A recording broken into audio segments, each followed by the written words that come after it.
স্বামীর মৃত্যুর পর শ্বশুর বাড়ি থেকে তাড়িয়ে দেয়া স্ত্রী তার সন্তানদেরকে নিয়ে স্বামীর কবরের পাশে খুব কষ্টে দিন কাটাচ্ছে। এ ব্যাপারে আসলে ইসলামের বক্তব্য কি? আসলে আমরা ইসলামের বক্তব্য না জানার কারণেই আমাদের সমাজে যত বিশৃঙ্খলা। মূলত এই যে স্ত্রী, সে তার অংশটুকুন স্বামীর জীবদ্দশায় আমরা আসলে মানুষের অংশটুকুন আমরা বুঝিয়ে দিতে চাই না। প্রত্যেককে আল্লাহ রাব্বুল আলামিন যে অংশটুকুন দিয়েছে এটা আপনার প্রাপ্য। আমরা যেটা ভুল করি বাংলাদেশে সেটা হচ্ছে মা বাবা আত্মীয় স্বজন সবাইকে নিয়ে আমরা থাকি, এটা কোনো অসুবিধা নেই, আপনি থাকেন, কিন্তু আপনি তাদের জন্য খরচও করেন, সওয়াব হবে, সদকা হবে, ইহসান হবে, কিন্তু আপনি আপনার নিজের স্ত্রী নিজের সন্তানদের ভরণ পোষণ ইনশিওর করা এটা আপনার জন্য ফরজ আবশ্যক। পিতামাতার ভরণ পোষণ তো আপনি দিবেনই, কিন্তু আপনার নিজের পরিবারের খোঁজ খবর নেওয়া, আমরা এই কাজটা অনেক সময় করি না। আমরা মনে করি আমার আত্মীয় স্বজন সবাই আছে, এরা তো দেখবে আমি মারা গেলে। না, এটা ঠিক না।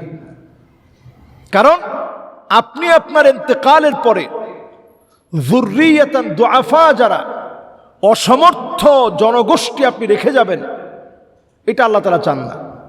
আপনি আপনার সন্তানাদিদের হকটুকুন আপনি বুঝাই দিয়ে যান। স্ত্রীর সাথে পরামর্শ করেন। আমাদের বাংলাদেশে আমরা মনে করি স্ত্রীর সঙ্গে পরামর্শ করলে এটা সবচেয়ে বেশি ক্ষতি হবে। মক্কা বিজয়ে রাসূলুল্লাহ সাল্লাল্লাহু আলাইহি সাল্লাম আম্মা জানের কাছ থেকে পরামর্শ নিয়ে সিদ্ধান্ত নিয়েছেন স্ত্রীদের সঙ্গে আপনি পরামর্শ করবেন। ফাইদা আযামতা ফাতাওয়াক্কাল আলাল্লাহ, এরপরে যখন আপনি আজমতের সাথে একটা সংকল্প করবেন, চূড়ান্ত করবেন, ওইটার মধ্যে আপনি টালবাহানা করবেন না। ফাতাওয়াক্কাল আলাল্লাহ, তখন তাওয়াক্কুলের সঙ্গে ওইটা বাস্তবায়নের চেষ্টা করেন।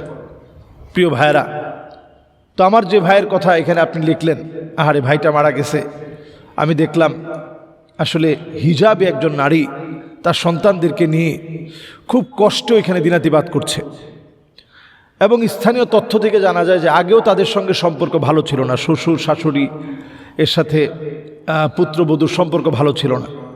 এজন্য অনেক সময় আমরা দেখি যে এই ঘটনাগুলো ঘটে, যে যখনই পরিবারের যেই লোকটা একমাত্র আয় উপার্জনক্ষম ব্যক্তি ছিল, আয় উপার্জন করত, ওই লোকটা চলে গেলে তখন আর তাদের মূল্য থাকে না। আমরা এটা না করি ভাই। মানুষ যখন বিপদে পড়বে তখনই তো আপনি সহযোগিতার হাত বাড়িয়ে দিবেন। আমি প্রশাসনকে বলবো, সুষ্ঠুভাবে এই বিষয়টা আপনারা হাতে নেন এবং আইনানুগভাবে ওই মহিলাটার জায়গাটা মহিলাকে ফিরিয়ে দেন, এবং পারিবারিকভাবে সমাজের গণ্যমান্য ব্যক্তিরা বসে এই ছোট ছোট বাচ্চা নিয়ে যেন তারা পথের ভিখারি না হয়ে যায়, বরং তারা যেন তাদের স্বামীর বাড়িতে ভিটে মাটিতে একটু আশ্রয় পায়। অন্তত যেন এটা বোঝা যায় যে একজন মুসলিম ইন্তেকালের পরেও আমাদের যে সামাজিক দায়বদ্ধতা আছে, এই জায়গা থেকে অন্তত আমরা তাদেরকে ভুলে যাই নাই। আমরা তাদেরকে সম্মানের জায়গায় রাখছি, শ্রদ্ধার জায়গায় রেখেছি। এটা মনে করে অন্তত যেন তাদের সঙ্গে সুন্দর আচরণ এলাকার লোকজন, পঞ্চায়েতের লোকজন বসে যেন করে দেয়। আসলে এই দৃশ্যগুলো দেখলে চোখের পানি রাখা যায় না। দুনিয়ার জীবনে যাদেরকে আপনি আপন বলে মনে করেন, সামান্য এক টুকরো জমির জন্য সবাই পর হয়ে যায়। এজন্য আসুন আমরা সময় থাকতেই অন্তত আমি আমার নিজের পরিবার, নিজের পিতা মাতা আত্মীয় স্বজন সবার জন্য করব, কিন্তু নিজের সন্তান আদির জন্য অ্যাটলিস্ট আপনি কিছু করে যান। তাদেরকে মানুষের মতো মানুষ হিসেবে গড়ে রেখে যান। অন্তত আপনি আপনার স্ত্রীর সঙ্গে পরামর্শ করেন। হ্যাঁ, এটা যেন না হয় আতা আর রাজুলু ইমরাআতাহু, একবার স্ত্রী যেভাবে বলছে দাড়ি কমা সহ একবার আপনি মেনে নিছেন, একটু বেশকম আপনি করেন নাই। ও আক্কা উম্মাহু, পিতা মাতার সঙ্গে খারাপ ব্যবহার করছেন স্ত্রীর কথা শুনে, এটা যেন না হয়।